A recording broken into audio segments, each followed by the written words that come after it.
உலகத்தை யாரு சுத்தி வர்றதுன்னு 2 பேர்த்துக்கும் ஒரு போட்டு. இருவரும் அற்புதமானவர்கள். முருகபெருமானுக்கு உலகத்தையே சுற்றி வர வேண்டும் என்கின்ற ஆசை. விநாயக பெருமானுக்கு தந்தை தாயை சுற்றி வந்துவிட்டு உலகத்தை சுற்றி வந்து விட்டேன் என்று சொல்ல வேண்டும் என்கின்ற ஆசை. நமக்கு முருகனும் வேண்டும், விநாயக பெருமானும் வேண்டும். இன்னைக்குங்க ஐயா, இந்த 18 நாள்ல என்னால கோயம்புத்தூர்ல சுத்த முடியாதுங்க ஐயா. எல்லாரையும் வந்து இந்த 18 நாள்ல பார்க்க முடியாதுங்க. எல்லா கிராமத்துக்கும் வர முடியாது. ஒரு கிராமத்துக்கும் வந்து முக்கியமான உங்க எல்லாத்தையும் பேச முடியாது. ஒரு பக்கம் தமிழ்நாட்டினுடைய சுற்றுப்பயணம் இப்ப ஆரம்பிக்கணும். 39 தொகுதிக்கும் போனுங்க ஐயா ஒரு பக்கம். இன்னொரு பக்கம் இருக்கின்ற நேரத்தில் கோயம்புத்தூர் பாராளுமன்ற தொகுதியும் முழுவதுமாக சுத்தி வர வேண்டும். அதனால் இன்று நான் விநாயகராக இருக்க ஆசைப்படுகின்றேன். உங்களை எல்லாம் சுத்தி வந்து விடுகின்றேன். உங்களை எல்லாம் சுத்தி வந்துடுறேன். எனக்காக நீங்கள் சூலூரை சுற்றி வர வேண்டும் என்ற அன்பான வேண்டுகோளை விடுக்கின்றேன். நிச்சயமாக நான் சூலூருக்கு வர்றேங்க. அடுத்த 10 நாள் 15 நாள்ல எவ்வளவு நேரம் இருக்கோ சூலூருக்கு வர்றோம். ஆனால் ஒரு கிராமத்திற்கும் ஒரு வீட்டிற்கும் நாம் செல்ல வேண்டும் என்பது எங்களுடைய ஆசை. எல்லா வீட்டுக்கும் போகணும். நம்முடைய நோட்டீஸ் போஸ்டர் எல்லா வீட்டுக்கு போனுங்க. எல்லா வாக்காளரையும் பார்த்திருக்கணும்.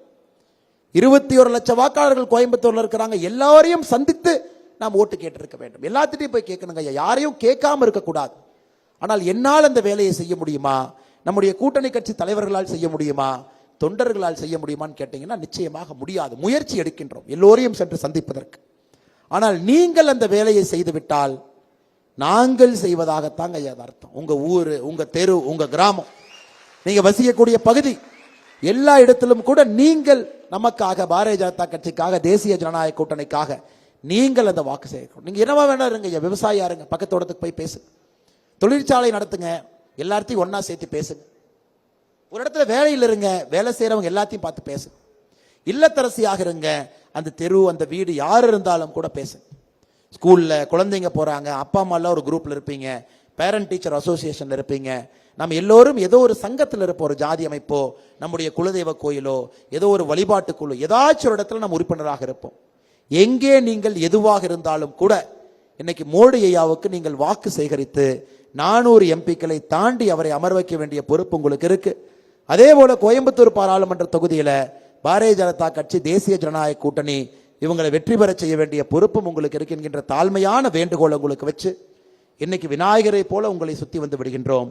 அடுத்த 20 நாட்கள் நீங்க சூலூரை சுற்றி வந்து எல்லா வாக்கையும் நீங்கள் சேகரித்து கொடுக்க வேண்டும் என்கின்ற அன்பான வேண்டுகோளை வைத்து இந்த கூட்டம் நடைபெறக்கூடிய இந்த இடம் சுதந்திர போரிலே 1942 வெள்ளையனே வெளியேறு என்று இங்கே முன்னின்று நடத்திய கண்ணம்பாளையம் தியாகி அமரரையா KV ராமசாமி கவுண்டர் அவர்கள் இந்த ஊர் சார்ந்தவங்க, இந்த பகுதியை சார்ந்தவங்க.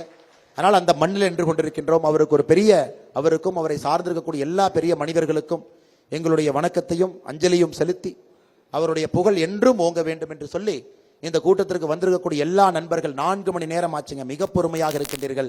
உங்களுக்கு எல்லாம் பெரிய நன்றிகளை தெரிவித்து அடுத்த 20 நாட்கள் நீங்கள் கடுமையாக உழைக்க வேண்டும். 400 ஏன் வேண்டும் உங்களுக்கு தெரியுங்க. கோயம்புத்தூர் பாராளுமன்ற உறுப்பினர், நம்முடைய உறுப்பினர் ஏன் வேண்டும் அதுவும் உங்களுக்கு தெரியும். இருவரும் ஒன்றாக ஏன் வேண்டும் அதுவும் உங்களுக்கு தெரியும். மோடி அங்க 400 இருக்கும் பொழுது கோவை பாராளுமன்ற உறுப்பினர் நாம் இருக்க வேண்டும். இரண்டும் சேர்ந்து நடக்கும் பொழுது மட்டும்தான் உண்மையான வளர்ச்சி இங்கு பார்க்க முடியும். அதை நீங்கள் செய்வீர்கள் என்கின்ற பெரிய நம்பிக்கையோடு வாய்ப்பு கொடுத்த எல்லா தலைவர்களுக்கும் நன்றி தெரிவித்து என்னுடைய உரையை முடித்துக் கொள்கின்றேன். பாரத் மாதா கி